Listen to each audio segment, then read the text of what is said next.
Kalau ini tantangan ya, ini yang paling sering ditanyakan kalau orang sudah bikin resolusi. Yang pertama, biasanya banyak yang bermasalah dengan keistiqomahan.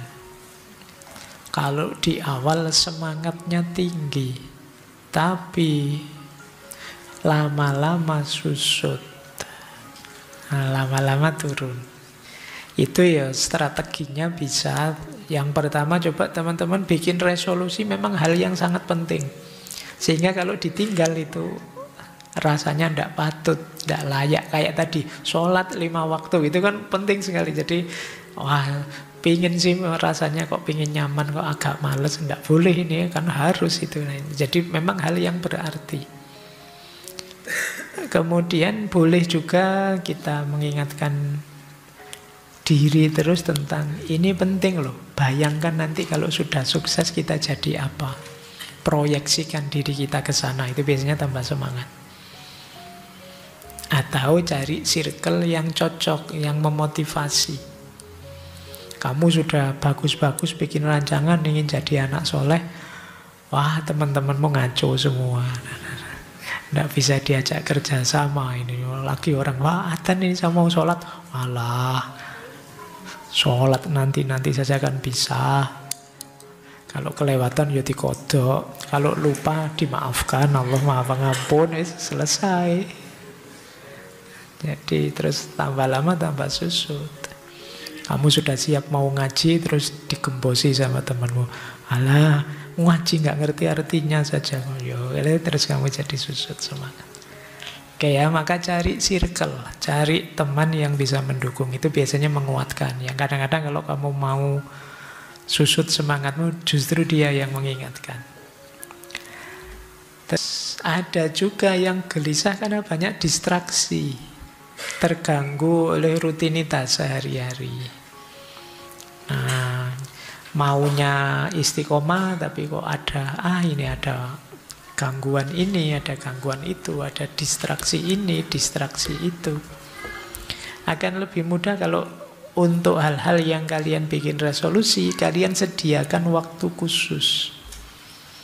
Sekiranya tidak terganggu. Misalnya kalian tadi yang target pinter nulis. Jadi setiap hari harus menulis misalnya minimal 1 halaman.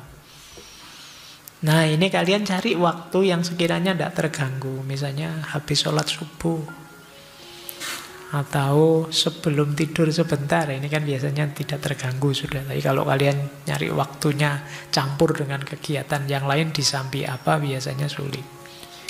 Jadi boleh untuk yang kalian bikin resolusi itu, yang memang itu targetmu, beri alokasi waktu khusus. Boleh nyari alat bantu, banyak lah sekarang, yang jurnal lah, aplikasi lah untuk mengingatkan. Saatnya ngaji, saatnya nulis, itu alarm gampang lah. HP-mu semua ada alarmnya mengingatkan. Kemudian banyak juga yang mundur karena gagal.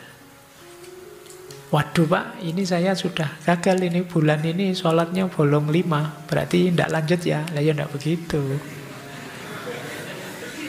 Ya, jadi kegagalan kecil bukan berarti terus kamu menyerah di tengah jalan. Kan teorinya gagal itu proses belajar. Wah bulan ini bolong 5, kalau bisa ya bulan depan tidak lebih 5 lah, kalau bisa 3, itu meningkat. Kemarin bolong itu karena apa sih? Bulan depan harus dihindari ini yang membuat bolong. Nah, ini namanya belajar dari kegagalan. Kalau memang gagal ya dimulai lagi, diulang lagi. Ini strateginya. Kadang-kadang kita gagal kecil, kita jadikan alasan untuk berhenti. Misalnya kalian target nulis misalnya, dikritik temenmu sedikit terus, berarti saya memang tidak bakat nulis, terus selesai. Tidak begitu. Ya kegagalan itu berarti tanda untuk kita memperbaiki diri. Kalau temenmu ngeritik, ya baiknya bagaimana kemudian. Terus kamu tutupi, kamu atasi kekuranganmu. Ada lagi yang mengkritik, yang mengeluh sulit untuk mempertahankan semangat, apalagi untuk resolusi dalam jangka panjang. Yaitu sama seperti kesulitan istiqomah tadi ya. Bikin strategi yang menyenangkan. Kalian kalau targetnya sangat panjang, ya kalian bikin tahapan-tahapan.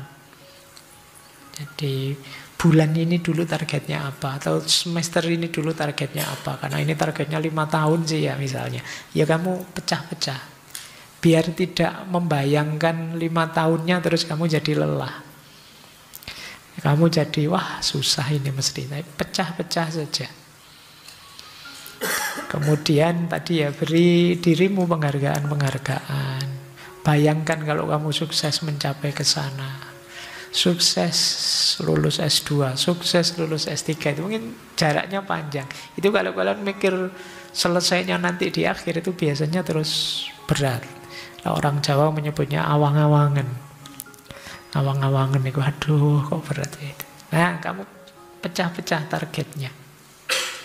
Sebulanan atau 3 bulanan. Kemudian kadang-kadang juga banyak hambatan yang tidak terkendali. Misalnya, yaitu tadi, tiba-tiba ada pandemi, tiba-tiba ada musibah ini atau halangan itu. Ya seperti saya bilang tadi, fleksibel saja. Boleh kok kalau memang sangat mendesak, terus nego di waktunya misalnya, atau nego di targetnya misalnya. Setahun targetnya jus 30 Pak, ternyata banyak sekali halangan macam-macam yang tidak bisa ditinggal. Berarti saya perpanjang setahun setengah Pak. Ya, tidak apa-apa, ini memang tidak terhindarkan halangannya. Tapi jangan cengeng, bukan halangan-halangan biasa.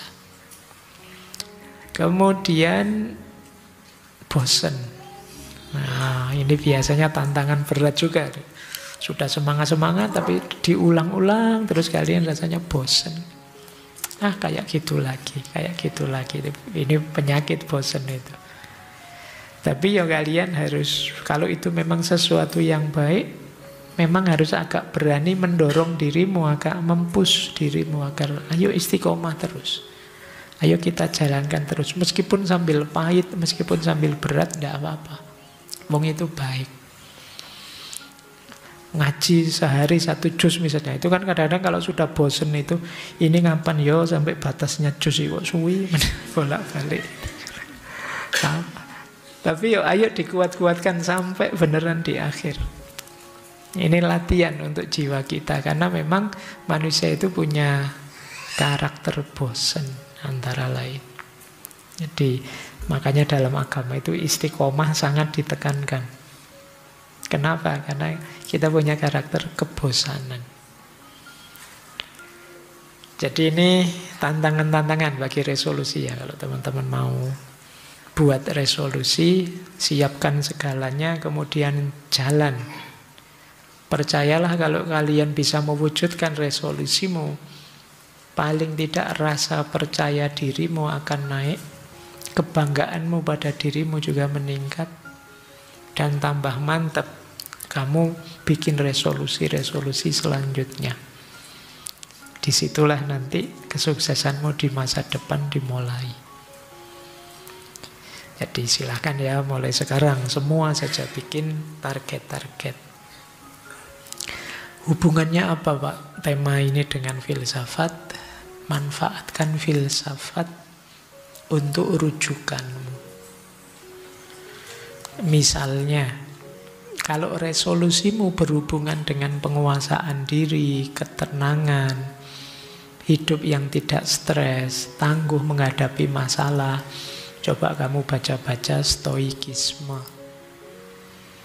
Kalau resolusimu misalnya berhubungan dengan capaian pribadi, karir yang meningkat, sukses ini, sukses itu, coba diperkuat dengan wawasan-wawasan eksistensialisme. Kalau kalian ingin jadi orang baik, orang yang berguna, kalian boleh virtu etik, jadi pribadi yang baik, fokus pada akhlak, pada moral, dan lain sebagainya. Atau kalian ingin berkontribusi, berbagi pada sesama, beramal soleh pada orang-orang sekelilingmu. Kalian boleh belajar filsafat utilitarianisme. Atau mungkin resolusimu berhubungan dengan skill tertentu. Tahun ini saya harus bisa memperbaiki motor sendiri, Pak. Tahun itu, nah, itu ya kamu boleh belajar pragmatisme. Pragmatisme itu mengajarkan kita jalan tercepat, terpendek untuk sampai pada hasil.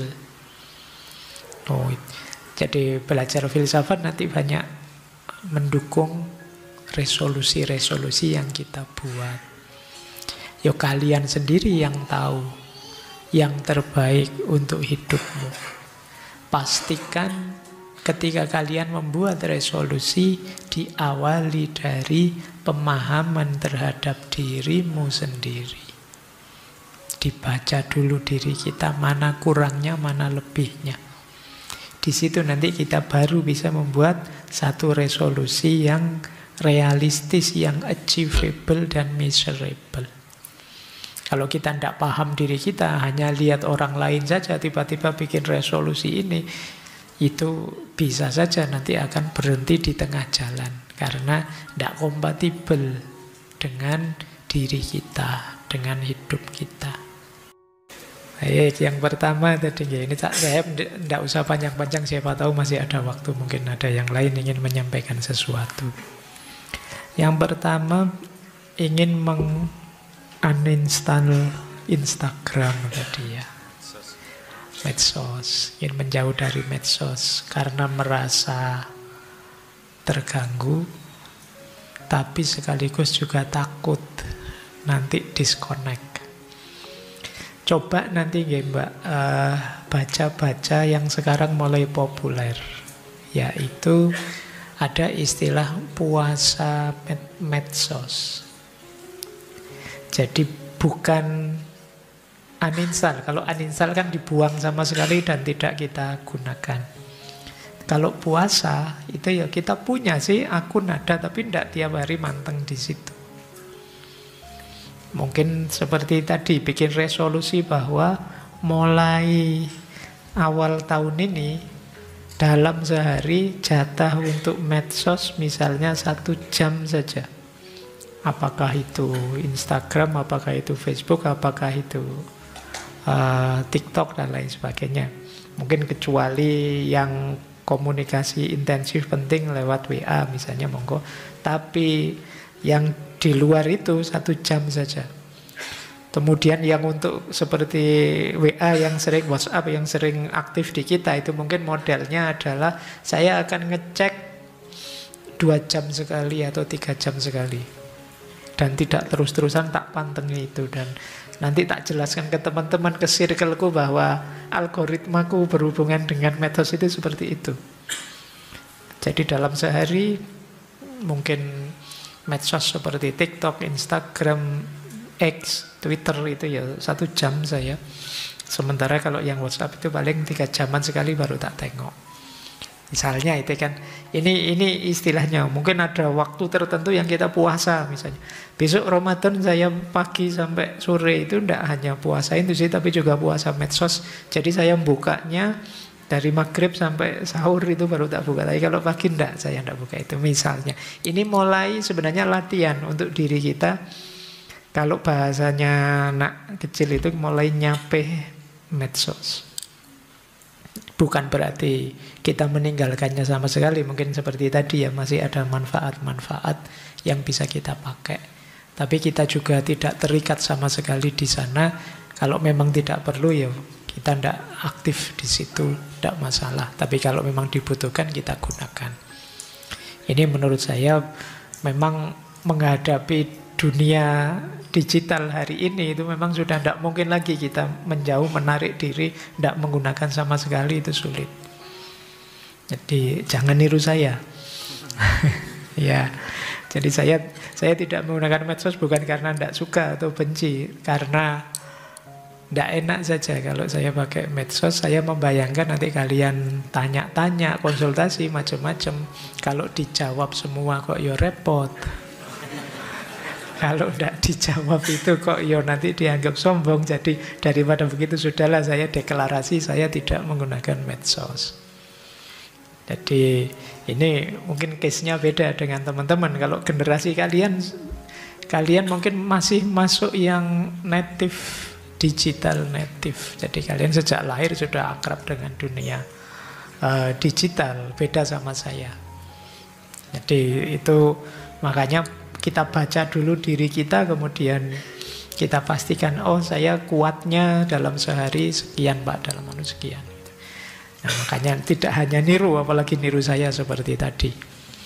Makanya saya juga pesan ke teman-teman di channel YouTube manapun atau di TikTok atau di mana, termasuk di MCS ya. Saya bukan pengamat, pemirsa atau yang mengikuti. Jadi kadang-kadang saya lihat ada channel-channel itu ada pertanyaan yang ditujukan ke saya, yang jawab adminnya. Iya. Dan dia gayanya seolah-olah itu yang jawab saya. Makanya ya saya ingatkan lagi, enggak, saya tidak main itu. Kalau teman-teman ada yang mau ditanyakan, ketemu saja dengan saya. Mungkin hadir seperti ini di ngaji atau di kantor bisa. Baik, itu ya untuk yang pertama. Jadi boleh mulai latihan. Mungkin 2 bulan lagi kan ini bulan puasa. Ayo latihan puasa apa saja termasuk puasa medsos. Kemudian Mas Umam tadi ya, ini hablum minallah, hablum minan nas, hablum minal alam dan lain sebagainya. Ini tentu saja saling terkait. Hubungan kita baik dengan Allah itu ya kalau kita baik dengan manusia, baik dengan alam. Jadi ini satu rangkaian, tidak bisa Pak saya hablum minallah saja Pak, hablum minan nasnya nanti saja, apalagi minal alamnya. Loh, apa Allah berkenan kalau kamu seperti itu? Padahal kalau ingin Allah sayang, cinta dengan kita, antara lain ya kita mencintai makhluknya, termasuk manusia. Jadi bukan berarti kalau kita cinta dengan sesama atau dengan alam semesta itu tidak berhubungan dengan cinta kita pada Allah. Itu satu paket saja sih sebenarnya. Jadi kita cintai semuanya, itu jadi satu. Apalagi kalau masuk ke wawasan-wawasan bulan lalu ketika kita membahas perjalanan menuju Allah, yang puncaknya ternyata ya dimensi ketuhanan itu ya kita semua ini. Kehadiran apapun di muka bumi ini kan bagian dari ayatnya Allah. Baik, saya ingatkan ini baru hujan yang helmnya menghadap ke atas. Ditengok ya, nanti jangan sampai begitu mau pulang terus kalian kayak mandi itu.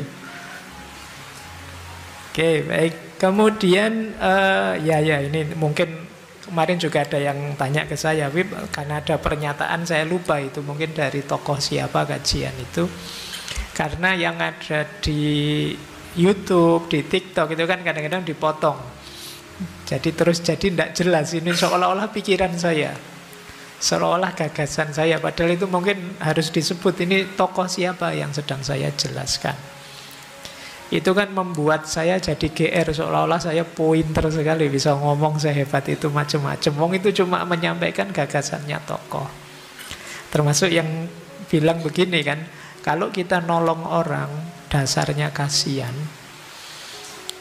itu sebenarnya kita sedang melangkai Allah. Karena apa? Allah tidak bisa nolong orang itu, misalnya gitu.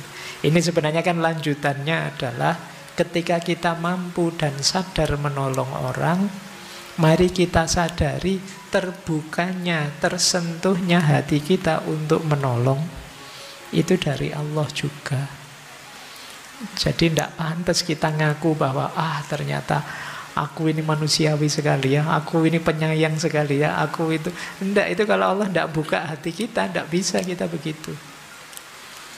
Buktinya banyak orang lain tidak tersentuh, dan kitalah yang dibuka hati kita oleh Allah.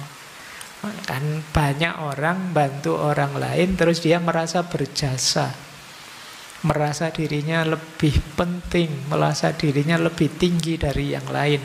Dia lupa bahwa keterbukaan hatinya untuk membantu menolong orang lain itu dari Allah juga. Ini kan mirip seperti satu ketika Robi'ah al-Adawiyah itu ada seorang temannya yang tanya, "Wahai Robi'ah, kalau saya bertobat berarti saya diampuni oleh Allah?" Kata Robi'ah, "Enggak, kalimatmu terbalik. Kalau engkau diampuni oleh Allah, maka engkau akan bertobat." Jadi ini kan kalau dipikir mendalam ini agak rumit kalimat ini. Tapi ya memang kalau Allah ingin mengampuni kita, maka dibuka hati kita untuk sadar kemudian mau tobat.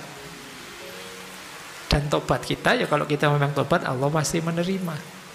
Jadi kalau Allah mengampuni kita, pasti kita akan mau bertobat. Kok belum terbuka hati kita untuk bertobat, ya berarti memang Allah tidak berkenan dengan kita untuk kita sadar. Nah, sama dengan kasusnya menolong orang lain tadi. Jadi, oke ya. Terus yang ketiga, wah ini, oh ya tadi ada ya, pola pikirnya orang tua. Ingin menyadarkan orang tua bahwa kuliah itu tidak jaminan kesuksesan. Yo, kalian juga harus sadar bahwa kuliah itu mungkin memang tidak jaminan kesuksesan, tapi bisa jadi jalan memperbesar peluangmu untuk sukses. Jadi berarti orang tuamu juga tidak salah. Komunikasikan dengan baik. Jadi kalau kamu misalnya merasa satu-satunya kesuksesan tidak dari kuliah, ya buktikan bahwa memang tidak harus kamu kuliah, kamu bisa sukses. Dan kalau dengan orang tua ya tetaplah tidak harus konfrontatif, kalian harus lebih dialogis, komunikasi yang baik. Karena insya Allah mereka juga sangat ingin kamu berhasil, kamu sukses di masa depan. Kalau mereka menyuruh ini itu atau menyarankan ini itu, pasti tidak untuk kepentingan mereka, tapi untuk kepentingan kalian, sesuai sudut pandang mereka tentu saja. Kalau sudut pandangmu berbeda, dialoglah yang baik. Jadi saran saya itu. Dan saya yakin yang disarankan oleh orang tua itu pasti sesuatu yang baik. Meskipun mungkin menurutmu kurang relevan untuk tujuan, target, visi, dan cita-citamu. Now, seandainya toh kamu harus mengikuti saran atau perintah mereka, itu pasti bukan untuk hal yang jelek. Saya pastikan itu. Makanya tidak harus kalian menjadi korban kalau kemudian orang tuamu menyuruhmu ini itu. Jadi mindset kita bisa kita geser sedikit. Karena ya, banyak hal itu sebenarnya urusannya mindset saja sih. Cara pandang kita sebenarnya. Kadang-kadang orang tua itu lebih kuat di pengalaman, sementara kita lebih kuatnya di teori dan idealisme. Dua-duanya penting. Karena itu dialoglah. Jadi ngomong yang baik. Baik, saya kira itu kalau yang berhubungan dengan orang tua ya. Kemudian yang ketiga, ini tentang astro mining, tentang angkasa dan lain sebagainya. Kalau saya ya silahkan nanti sampean lanjutkan ya penelitiannya. Kemudian hasilnya seperti apa, monggo. Yang jelas kalau mengikuti alurnya Fritjof Capra, Seth Nasr dan kawan-kawan, sebenarnya kesadaran awal yang ditekankan adalah bahwa yang kita sebut keluarga, yang selama ini terbatas pada yang jenisnya manusia, saatnya kita perluas ke alam baik biotik maupun abiotik, bahkan mungkin seperti penelitian sampean tadi sampai keluar angkasa. Itu juga bagian dari hidup kita hari ini. Kalau dalam Islam ada inni ja'ilun fil ardi khalifah, bahwa Allah menjadikan kita khalifah di muka bumi ini, tentunya mungkin makna luasnya tidak sekedar ya urusan bumi, tapi juga bumi dan sekitarnya yang mempengaruhi bumi, termasuk luar angkasa. Jadi silahkan saja itu dilanjutkan penelitian itu. Siapa tahu pada saatnya teman-teman di Indonesia juga perlu tambahan wawasan tentang ini. Untuk sementara mungkin di Indonesia sibuknya masih belum ke sana. Nah, nanti kita sampean yang menyiapkan perangkatnya, karena pada saatnya pasti akan tiba di sana.